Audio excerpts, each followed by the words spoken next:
Certain metals होते हैं हमारे पास, जैसे हम बोलते हैं copper. Copper has fully filled D orbital. Copper के साथ हम सिल्वर का एग्जांपल भी ले सकते हैं. Copper silver has fully filled D orbitals, still they are considered as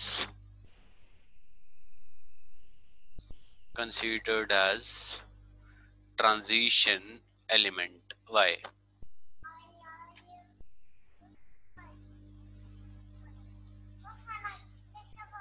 ठीक है जी, why? क्लियर है. तो इसके लिए हम क्या बोल सकते हैं? देखो, they have configuration 4s1 3d10. ठीक है जी. अगर हम ऐसे ही सिल्वर की बात करते हैं तो वहां पे हमारे पास जो कॉन्फ़िगरेशन आती है 4d10 5s1. अब कॉपर जो है वो जब वो +1 ऑक्सीडेशन स्टेट में है तो वो क्या करेगा, 4s0 3d10 दिखाएगा. बट जैसे ही वो कॉपर +2 ऑक्सीडेशन स्टेट में जाता है तो इट बिकम 4s0 3d9. ठीक है. और यहाँ पे ऐसे जब Ag पॉजिटिव +2 ऑक्सीडेशन स्टेट में आता है तो वहां पे हमारा electronic configuration 4s0 5s0 and 4d9 हो जाता है. ठीक है जी, क्लियर है. तो ये क्या हो गया हमारा, यहाँ पे क्या हुआ, हमने कल ट्रांजिशन एलिमेंट्स की डेफिनेशन पढ़ी थी. They have incomplete D orbital in its ground state और any of its oxidation state. तो ये दो हमारी ऑक्सीडेशन स्टेट्स थी and they are incomplete. Right, clear हो गया.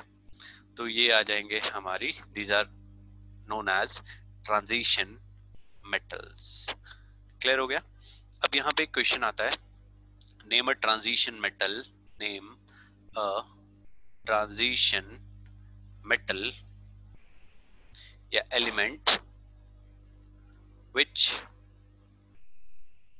exhibit, which do not या which does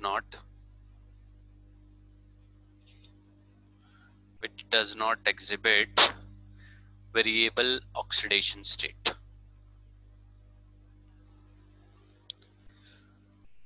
ठीक है जी. Name a transition element which does not exhibit an oxidation state. तो आपके दिमाग में आ रहा होगा zinc, but zinc is not a transition element. तो वहां पे हमारा सिर्फ एक ही एलिमेंट है which is scandium. Scandium only show +3 oxidation state और वो कोई भी और ऑक्सीडेशन स्टेट शो नहीं करता है.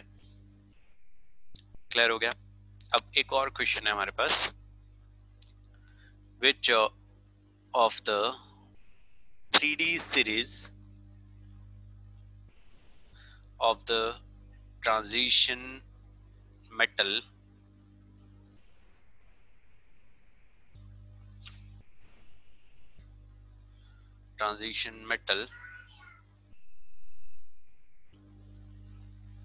exhibits the largest number of oxidation states and why. ठीक है जी. तो जब इसके अंदर वो वाला एलिमेंट जिसके पास सबसे ज्यादा नंबर ऑफ अनपेयर्ड इलेक्ट्रॉन होंगे वो हमारा सबसे ज्यादा या लार्जेस्ट ऑक्सीडेशन स्टेट्स देगा. तो उसमें वो एलिमेंट है हमारा manganese. Manganese have 7, it show +7 oxidation state, largest number of oxidation state, that is manganese. वो +2 से लेके +7 तक ऑक्सीडेशन स्टेट वो शो करेगा. क्लियर हो गया. तो ये भी हमारा एक क्वेश्चन हो गया. अब उसके बाद हम एक और क्वेश्चन करेंगे. Why is Cr+2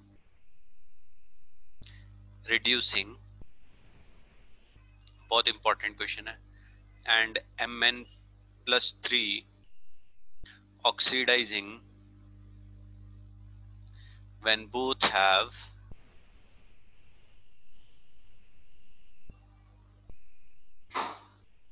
D4 configuration.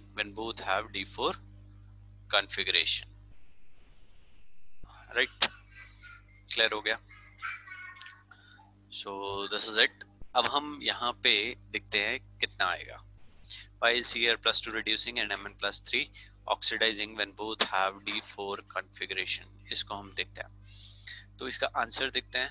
Chromium, देखो ये हमने ऑक्सीडेशन स्टेट ही निकालनी है। क्रोमियम का अगर मैं एटॉमिक नंबर लेता हूँ इट इज 24 और इसका इलेक्ट्रॉनिक कन्फिगरेशन आता है 4s1 3d5।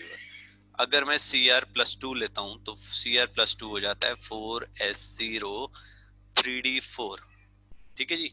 अब उसने बोला रिड्यूसिंग एजेंट है, this is reducing agent. Reducing agent का मतलब क्या होता है भैया, वहां पे हमारा ऑक्सीडेशन होएगा, वहां पे हमारा ऑक्सीडेशन होएगा।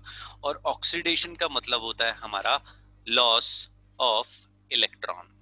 तो Cr+2 से हमारा ये कहां पे जाएगा, Cr+3 पे। तो मतलब क्या होगा यहाँ पे D4 से ये हमारा D3 पे चला जाएगा।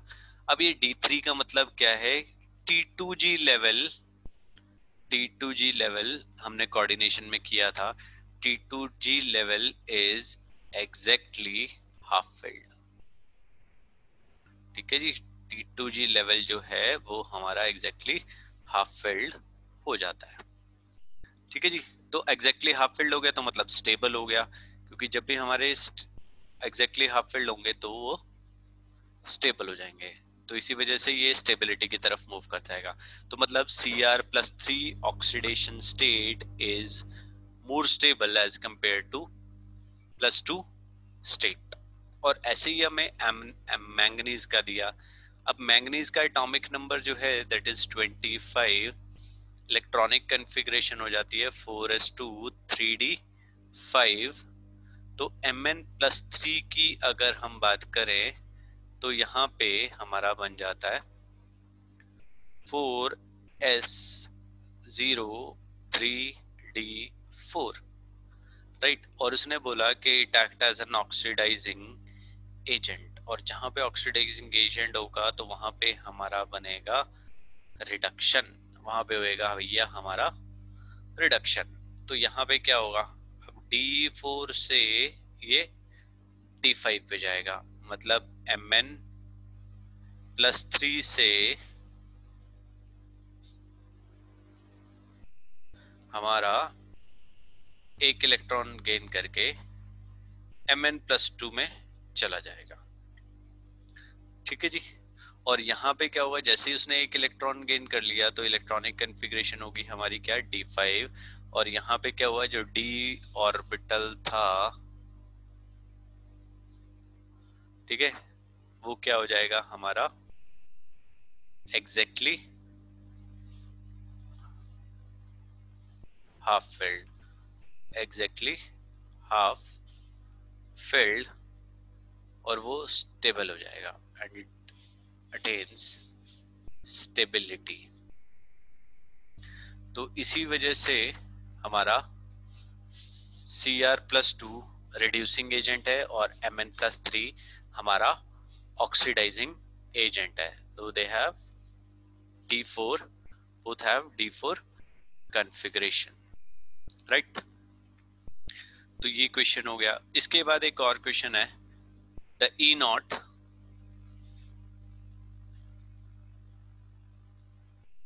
M+2 to M value for copper is positive, है ना, कल हमने किया था 0.34 volts। what is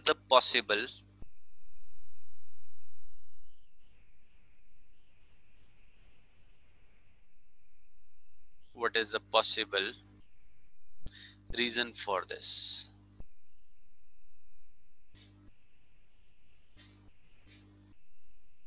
ठीक,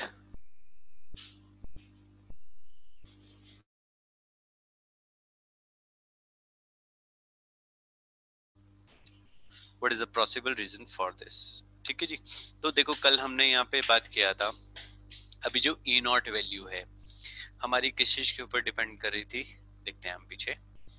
हमने 3 फैक्टर्स लिखे थे, एक था हमारा हाइड्रेशन एंथैल्पी, दूसरा था हमारा सब्लिमेशन एंथैल्पी, और तीसरा था हमारा what, ionization enthalpy.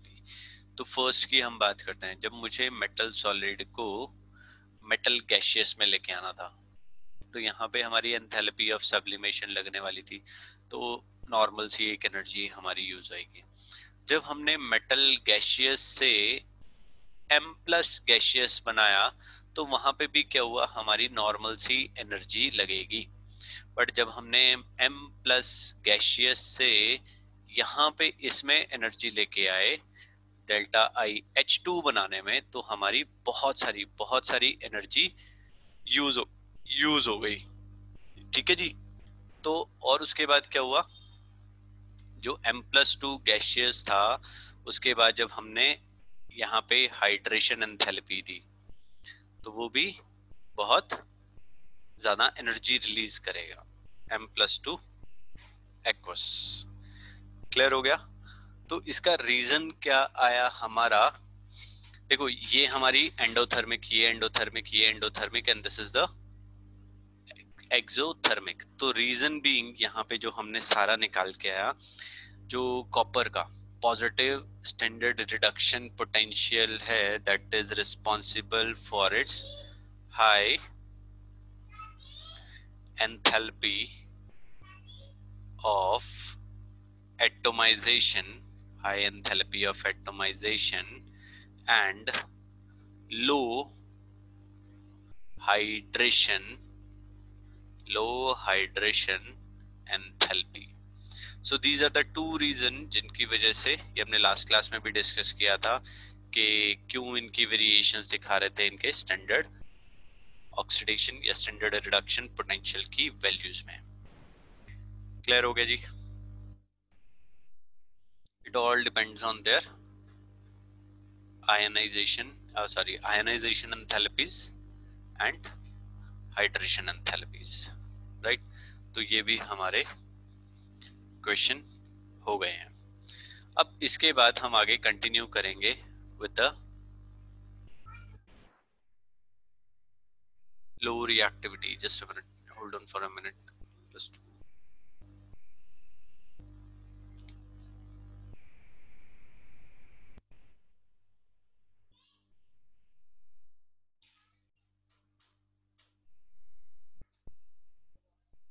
Okay.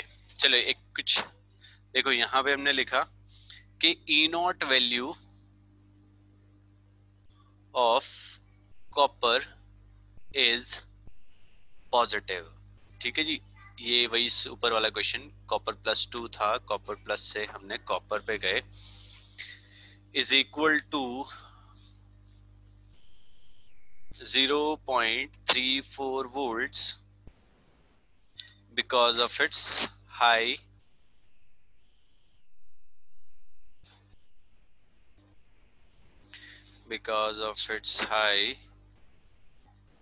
ionization enthalpy to convert copper+2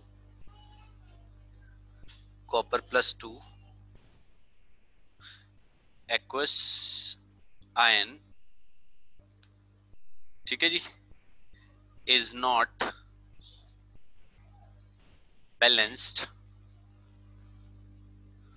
by its hydration enthalpy।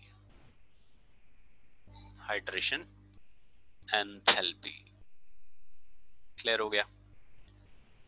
तो ये आ गया। और एक और चीज का ध्यान रखिएगा, हमारे जो भी copper+2 आयन हुआ, ठीक है, कॉपर प्लस जो ऑक्सीडेशन स्टेट है, never exist in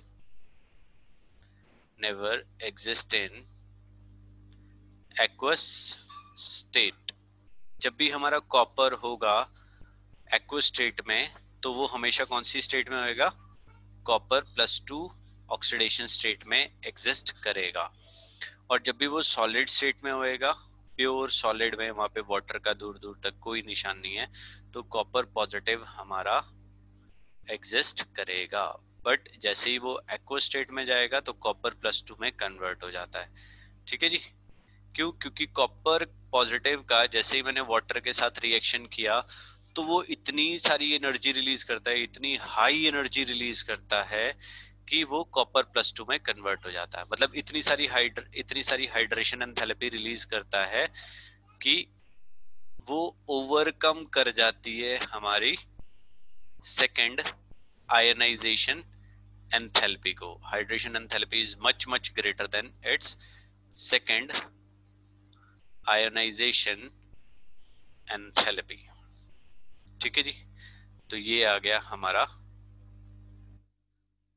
reduction potential का वेरिएशन। ठीक है जी, next we have low reactivity of transition metals.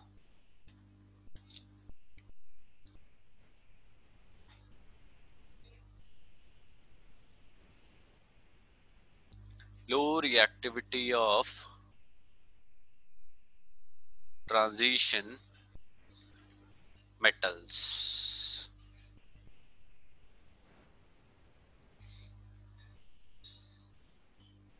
low reactivity of transition metals।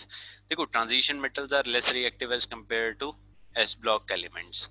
अब reason being, first reason है due to their high ionization enthalpies। ठीक है जी, second reason है there is existence of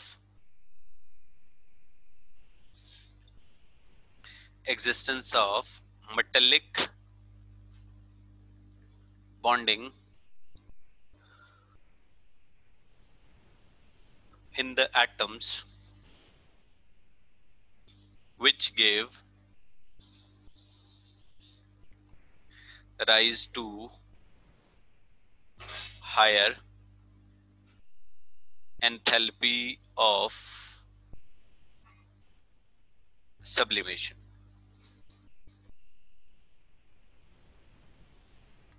higher enthalpy of sublimation, right। Third आएगा हमारा लो hydration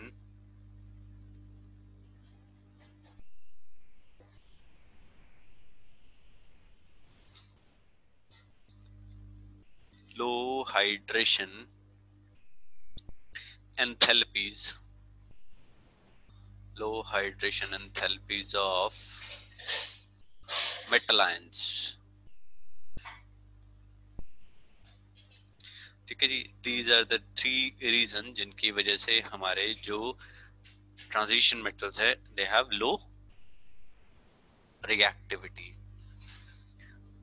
ठीक है जी, सिर्फ कॉपर को छोड़ के हमारा जितने भी मेटल्स हैं they all liberate hydrogen from acids with exception of copper। with exception of copper, all elements liberate hydrogen from the acids। Why? Because copper का जो स्टैंडर्ड रिडक्शन पोटेंशियल है दैट इज पॉजिटिव, बाकी सबका negative था, तो वो सारी की सारी हाइड्रोजन इवॉल्व करा दे रहे थे। ठीक है जी, और जो एक्चुअल में होता क्या है, जो लिबरेशन है हाइड्रोजन का वो बहुत ज्यादा पुअर है। ठीक है जी, और some of these metals get protected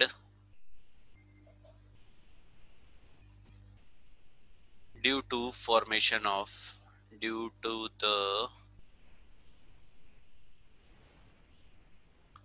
formation of an inert oxide on their surface।